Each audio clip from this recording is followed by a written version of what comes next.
Hello, students of class 6th. Today we are going to start our chapter number 7 of your political part, that is urban administration. Students, हम आपके political science का chapter number 7 start कर रहे हैं, जो कि है urban administration. Urban का मतलब होता है शहरी, है ना, नगरीय, शहरी या नगरी, और एडमिनिस्ट्रेशन का मतलब होता है प्रशासन।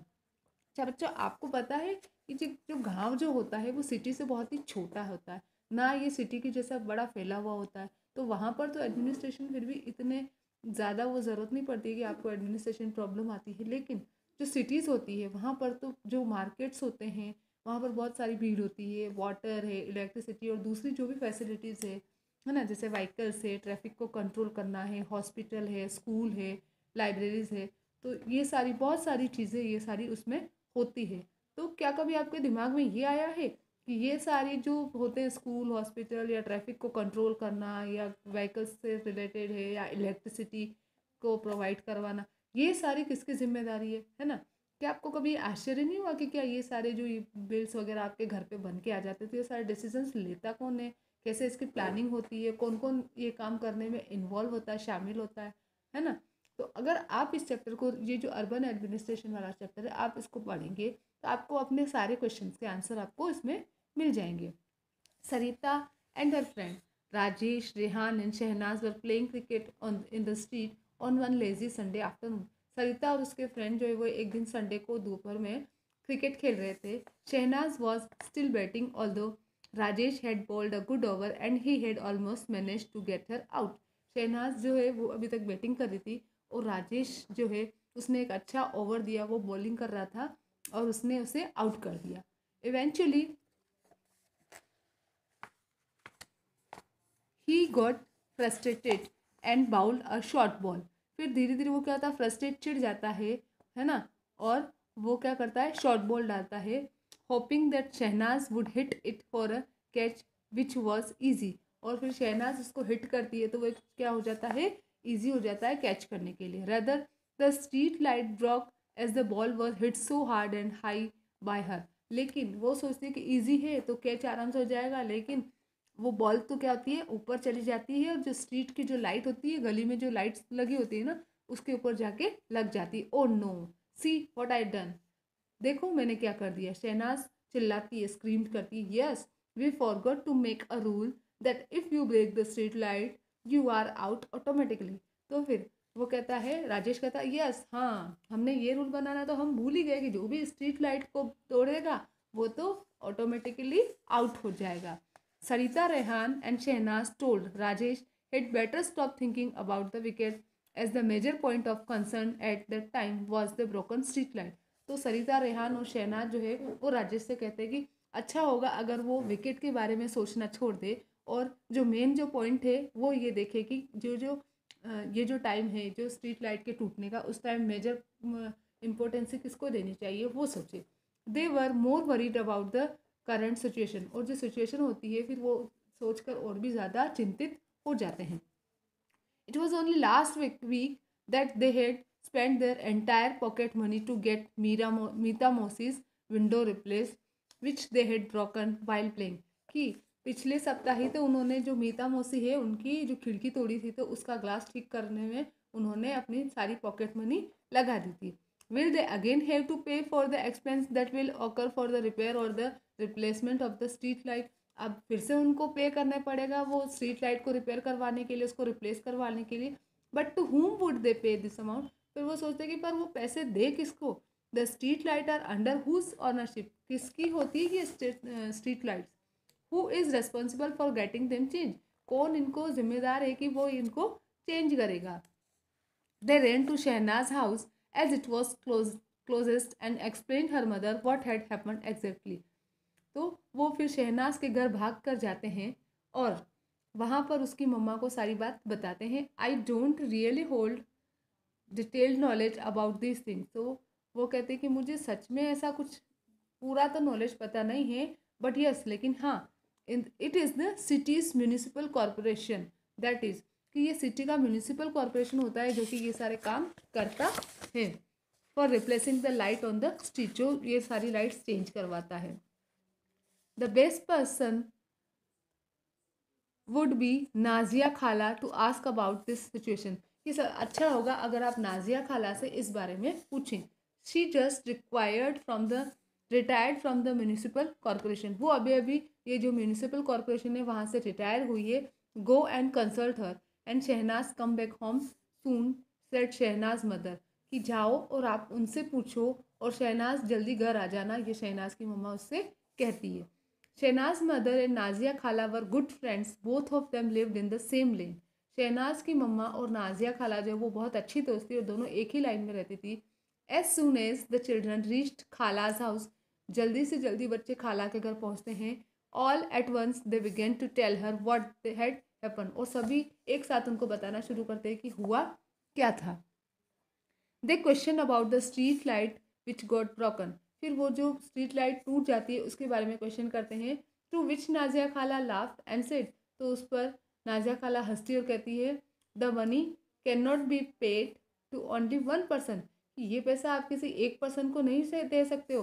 There is a big organization, एक बहुत बड़ी ऑर्गेनाइजेशन है known as the municipal corporation, जिसको कि म्यूनिसिपल कॉरपोरेशन के नाम से जानते हैं।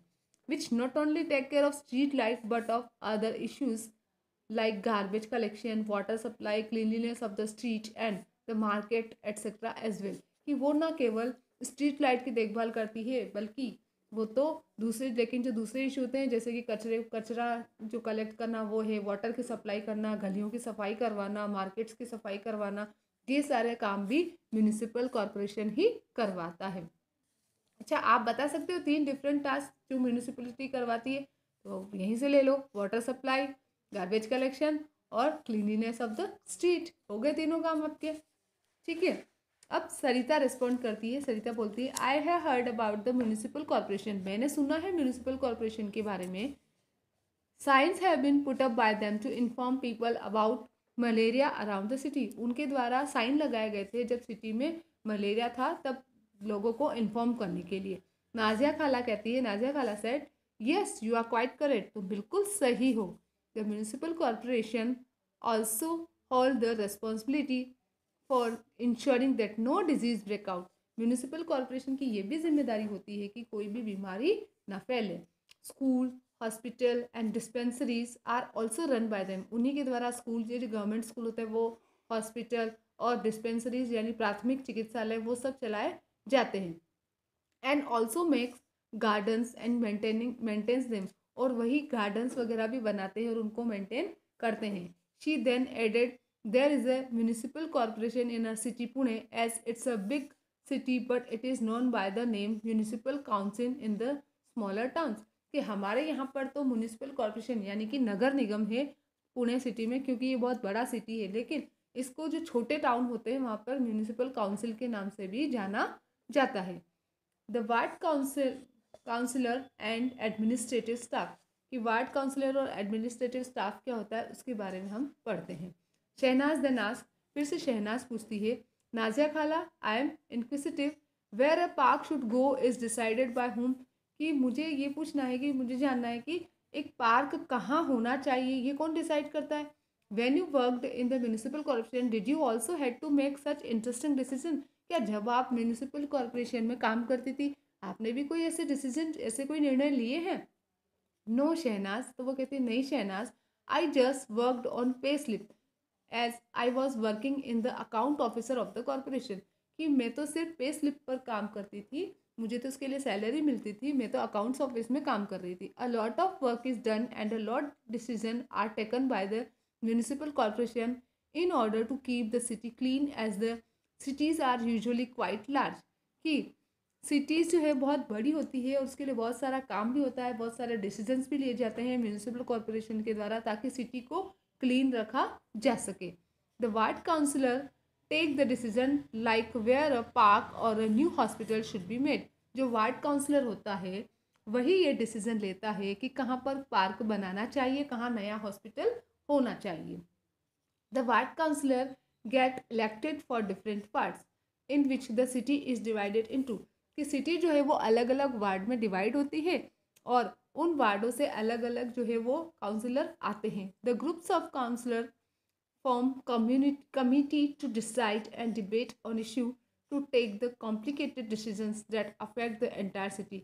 और फिर ये जो वार्ड काउंसलर जिनको आप कहते हैं ना, आपके वार्ड पार्षद, वही वार्ड काउंसलर, तो उनका जो ग्रुप होता है इन काउंसलर का, वो क्या करते हैं, कमेटी बनाते हैं। फिर वो एक कोई भी इश्यू हो जाता है तो इश्यू लेते हैं, उसके ऊपर डिबेट करते हैं पहले, फिर वो डिसाइड करते हैं, जो कॉम्प्लिकेटेड डिसीजंस होते हैं वो लेते हैं, जिससे कि पूरे सिटी पर इफेक्ट जाता है।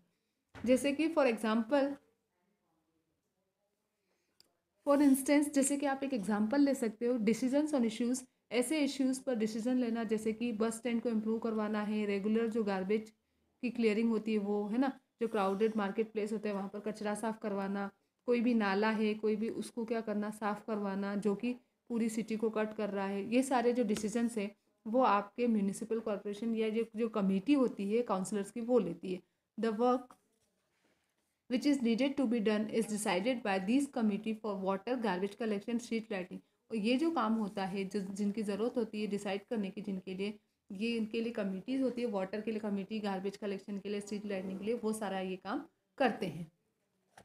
फिर आपके आता है इफ़ एनी प्रॉब्लम ऑकर, अगर किसी भी वार्ड के अंदर कोई भी प्रॉब्लम आती है within a ward, then the ward councillor can be contacted by the people living in the particular ward. कि अगर किसी वार्ड में कोई प्रॉब्लम आती है तो वहाँ का जो वार्ड काउंसलर होता है, वहाँ के लोग उस वार्ड काउंसलर से कांटेक्ट करते हैं।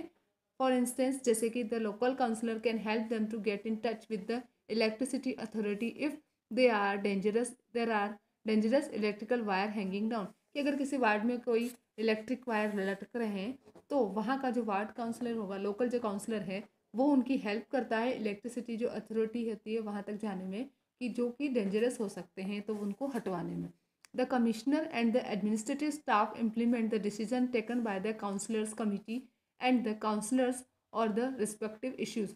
कि जो कमिश्नर होता है और जो एडमिनिस्ट्रेटिव स्टाफ होता है, जो डिसीजंस काउंसलर कमेटी या काउंसलर्स जो लेते हैं जिन इश्यूज़ पर, उनके जो डिसीजन को लागू करने का काम कमिश्नर और एडमिनिस्ट्रेटिव स्टाफ करता है। The councillor are elected, councillor जो है वो चुनाव के द्वारा चुने जाते हैं, जबकि जो कमिश्नर होता है और जो एडमिनिस्ट्रेटिव स्टाफ होता है वो अपॉइंटेड होता है, यानी वो नियुक्त होते हैं। Shahnaz never gave rest to her thoughts and therefore asked, Shahnaz जो है उसको पूरी तरीके से उसके विचारों को सेटिस्फाई वो नहीं हो पाती है, फिर से वो क्वेश्चन करती है, so how are these decision made, तो फिर ये डिसीजन निर्णय बनाए कैसे जाते हैं। Being enjoyed by the question, Nazia khala response, और ये क्वेश्चन सुनकर फिर नाजिया खाला वापस उसको आंसर करती है कि well a meeting of all the ward councillor is held where they make a budget and the money is spent according to the respective budget.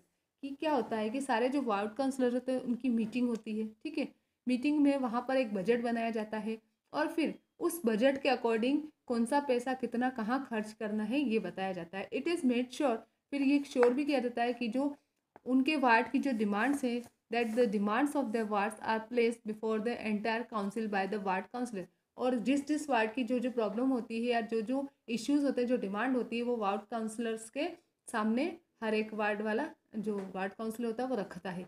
The administrative staff then implement this decision, फिर इन decision को लागू करने का काम administrative staff करता है, ठीक है। अच्छा, पंचायत में जो इलेक्टेड मेंबर होते हैं वो क्या कहलाते हैं, वार्ड पंच कहलाते हैं। सिटी जो है वो अलग अलग किस में डिवाइड होती है, वार्ड्स में डिवाइड होती है। म्यूनिसिपल कॉरपोरेशन जो है उसमें जो इलेक्टेड मेंबर्स होते हैं वो क्या कहलाते हैं, वार्ड काउंसलर्स कहलाते हैं। उसके बाद ग्रुप ऑफ काउंसलर्स जो कि इन इश्यूज़ के साथ डील्स करता है, वो दैट इन्फ्लुएंस द, किसको करता है, वो एडमिनिस्ट्रेटिव स्टाफ को इन्फ्लुएंस करता है। इलेक्शंस जो है वो हर 5 साल में होते हैं, जैसे पंचायत में होते हैं वैसे ही म्यूनिसिपलिटी में भी होते हैं। और जब while the councillors make decision, the administrative staff led by the commissioner क्या करता है, वो इनको इम्प्लीमेंट करता है, इम्प्लाइड दीज, इनको इम्प्लाइड करता है। अब ये जो म्यूनिसिपल कॉरपोरेशन होता है, इसको अपना जो मनी है, जो पैसा है, वो कहाँ से मिलता है और कैसे मिलता है, क्योंकि ये डिसीजंस को लागू करने में पैसे भी तो चाहिए, जो बहुत सारा मनी चाहिए वो कहाँ से मिलेगा। अ lot of money is required in providing and running so many services, बहुत सारी ऐसी सेवाएं चलाने के लिए बहुत सारे पैसे की ज़रूरत होती है। Hence money is collected in different ways bye the municipal corporation, तो बहुत अलग अलग तरीक़ों से म्यूनिसिपल कॉरपोरेशन के द्वारा पैसा कलेक्ट किया जाता है। For using services provided by the government, a sum of money is paid by the people to the government. This is known as tax. जैसे कुछ सर्विसेज होती है जो कि गवर्नमेंट प्रोवाइड करती है, तो लोगों द्वारा उसके लिए कुछ टैक्स चुकाया जाता है. A property tax as well as taxes for water and other services is paid by the people who own houses. कि जैसे कि अगर जिनके अपने खुद के घर होते हैं तो जैसे वाटर पे के ऊपर टैक्स लगता है और दूसरी सर्विसेज के ऊपर टैक्स लगता है, वैसे ही प्रॉपर्टी टैक्स भी लोगों के द्वारा चुकाया जाता है. The more will the tax, इसके अलावा भी और भी टैक्स होंगे जो कि जिसका जितना बड़ा घर होगा उतना बड़ा टैक्स होगा. The money earned bye a municipal corporation is formed by only 25-30% of property taxes. कि जो टोटल जो प्रॉपर्टी टैक्स होता है, जो हाउस टैक्स जो होता है, मनी जो अर्न होता है वो कितना होता है 25-30% हो जाता है. इतना ही होता है, जितना भी अमाउंट है उसका कितना होता है 25-30%. Taxes are also applied on other services. कुछ जो दूसरी एम्यूनिटीज है और जो सर्विसेज है उनके ऊपर भी टैक्सेस लगाए जाते हैं, जैसे कि taxes for education etcetera. You have to pay a tax if you own a hotel और शॉप. अगर आपकी कोई होटल है या कोई शॉप है तब भी आपको टैक्स देना पड़ेगा. You also pay tax even when you go to see a movie. जब आप मूवी देखने जा रहे हो वहाँ पर भी आपको टैक्स चुकाना पड़ेगा. एंड बस टिकट बाय इट्स टिकट, जब आप उसका टिकट लोगे. A much wider population pays more general taxes while rich people account for property taxes. कि जो ज़्यादा जितनी पॉपुलेशन होती है उतने ज़्यादा जनरल टैक्स होते हैं. जो अमीर लोग होते हैं वो प्रॉपर्टी टैक्स भी देते हैं. Nazia Khala got an opportunity to relive some of her experience when the children asked the question as no adults asked anything about her job. Nazia खाला को एक अवसर मिल गया था कि उनका जो एक्सपीरियंस था वो उन्होंने बच्चों के साथ बांटा था, क्योंकि बच्चों ने क्वेश्चन किए थे जो कि एडल्ट जो उनसे नहीं पूछते थे उनकी जॉब के बारे में. Rajesh asked curiously. राजेश एकदम उत्सुकता से पूछता है, it must take a lot of people to look after the city as it is so large. कि अगर किसी इतने सारे लोगों का ध्यान रखना अगर बड़ी है तो बहुत ही वो हो जाता होगा ना, लुक आफ्टर द सिटी. तो are there a lot of people in the municipal corporation. क्या म्यूनिसिपल कॉर्पोरेशन में बहुत सारे लोग होते हैं. Luckily by now he had forgotten about his incomplete over in the cricket match. अब उसका जो इनकम्प्लीट क्रिकेट मैच था वो उसके बारे में बिल्कुल भूल गया था. Nazia khala then went on to offer the children some kebabs to eat and set. फिर नाजिया खाला बच्चों को कुछ कबाब खाने के लिए देती है और कहती है, yes the work in the city is divided among different department. City में जो काम होता है वो अलग अलग डिपार्टमेंट में डिवाइड रहता है. So there is the water department, garbage collection department, department to look after roads and other to look after gardens. तो इसलिए अलग अलग डिपार्टमेंट होते हैं, जैसे water department, garbage collection department, roads का ध्यान रखने वाला, जो रोड्स का बनवाने वाला डिपार्टमेंट, और जैसे गार्डन्स वगैरह है उनका उनको उनके मेंटेनेंस का डिपार्टमेंट या उनको बनवाने का department. I worked on accounts in the department of sanitation. में सैनिटेशन का जो डिपार्टमेंट था उसमें अकाउंट्स में काम करती थी. Where does the garbage collected by the municipal corporation collects goes. Nazia khala. कि जो ये म्यूनिसिपल कॉर्पोरेशन जो कचरा इकट्ठा करती है वो कहाँ जाता है नाजिया खाला. Asked Rehan loudly from the kitchen. Rehan जो है वो किचन से ही जोर से पूछता है जबकि वो अपने कबाब खा रहा होता है. When he at his kebab eight top speed, बहुत ज़्यादा स्पीड से, एंड वुल्फ देम डाउन, और वो नीचे गिराता जा रहा था, खाता जा रहा था. नाजिया खाला बिगेन टू आंसर देना स्टार्ट करती है नाजिया खाला. While the other were still eating. दूसरे भी खा रहे थे तब नाजिया खाला जो है वो बताती है, there is an interesting answer to this question.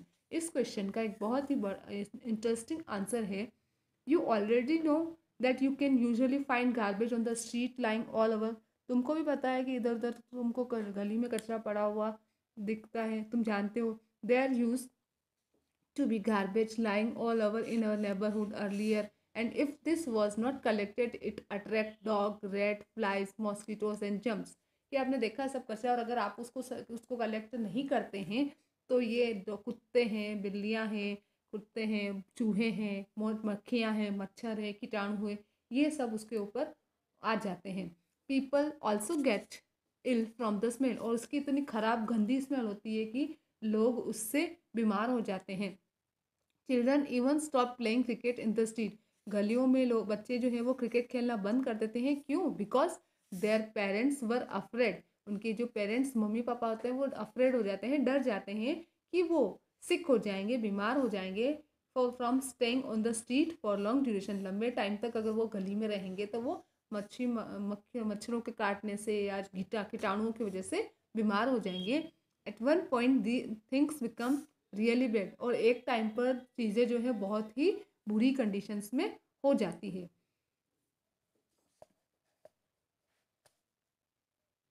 What has change since खाला रिटायर्ड, कि जब खाला रिटायर हुई तो क्या चेंजेस हुए थे। व्हाट नाजिया खाला did not told the two the children was the recently जो हुआ था वो नाजिया खाला नहीं बताया पाई थी क्योंकि वो तो रिटायर हो गई थी। In order to save money the commissioners of various municipalities across the country had hired private contractors to collect and process garbage. This is called subcontracting. कि अब क्या हुआ था कि जो अलग अलग जो म्यूनिसिपलिटीज़ जो थे उनके पूरे कंट्री के, उन्होंने क्या किया, प्राइवेट कॉन्ट्रैक्टर्स को हायर कर लिया था इस गार्बेज को प्रोसेस करने के लिए, जिसको सब कॉन्ट्रैक्टिंग कहा जाता है। दिस मीन्स, इसका मतलब है कि that the work that was earlier done by government worker is now being done by a privately owned company। जो काम पहले गवर्नमेंट वर्कर करते थे वो प्राइवेट कंपनी है उनके लोग करते हैं। These contract workers get less wages and their jobs are not permanent। ये जो कॉन्ट्रैक्ट वर्कर्स होते हैं इनको कम पैसा मिलता है और उनकी जॉब भी परमानेंट नहीं होती है। Collecting garbage is also quite a dangerous job. Garbage यानी कचरा इकट्ठा करना वैसे ही खतरनाक काम होता है। And often these contract workers do not have any access to safety measures. ना ही कोई ये सेफ्टी के बचाव के जो उपाय होते हैं वो ये लोग करते हैं। And are not look after if they are injured while working. और जब अगर ये काम करते हुए घायल भी हो जाते हैं, इनको चोट लग जाती है, सेफ्टी मेजर्स भी नहीं होते हैं और ना ही इनका ध्यान रखा जाता है। यहाँ पर आपका ये पार्ट 1 ओवर होता है। इसके आगे का जो है आपका नेक्स्ट वीडियो में बताया जाए।